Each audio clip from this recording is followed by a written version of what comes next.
നമസ്കാരം. Astro master YouTube ചാനലിലേക്ക് സ്വാഗതം.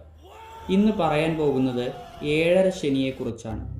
ഗ്രഹനിലയിൽ ചന്ദ്രൻ നിൽക്കുന്ന രാശിയുടെ 12ാം ഭാവത്തിലും ചന്ദ്രൻ നിൽക്കുന്ന രാശിയിലും ചന്ദ്രൻ നിൽക്കുന്ന രാശിയുടെ 2ാം ഭാവത്തിലും ചാരവശാൽ ശനി കടന്നു പോകുമ്പോൾ അതിനെയാണ് ഏഴര ശനി എന്ന് പറയുന്നത്.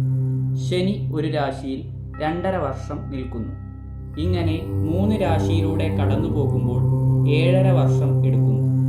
ഏഴര ശനി കാലഘട്ടത്തിൽ പല വിധത്തിലുള്ള ദോഷകരമായ അനുഭവങ്ങൾ ഉണ്ടാവുന്നതാണ്. പരിഹാരമായി ശാസ്താക്ഷേത്രങ്ങളിൽ നീരാഞ്ജനം, നെയ്വിളക്ക്, എള്ളുപായസം തുടങ്ങിയ വഴിപാടുകളും നവഗ്രഹ പ്രതിഷ്ഠയുള്ള ക്ഷേത്രത്തിൽ ശനി എന്ന ഗ്രഹത്തിന് ശനീശ്വര പുഷ്പാഞ്ജലി എന്നിവ ചെയ്യാവുന്നതുമാണ്. ഈ വീഡിയോ നിങ്ങൾക്ക് ഇഷ്ടപ്പെട്ടാൽ ഈ ചാനൽ സബ്സ്ക്രൈബ് ചെയ്യുക, ലൈക്ക് ചെയ്യുക, ഷെയർ ചെയ്യുക.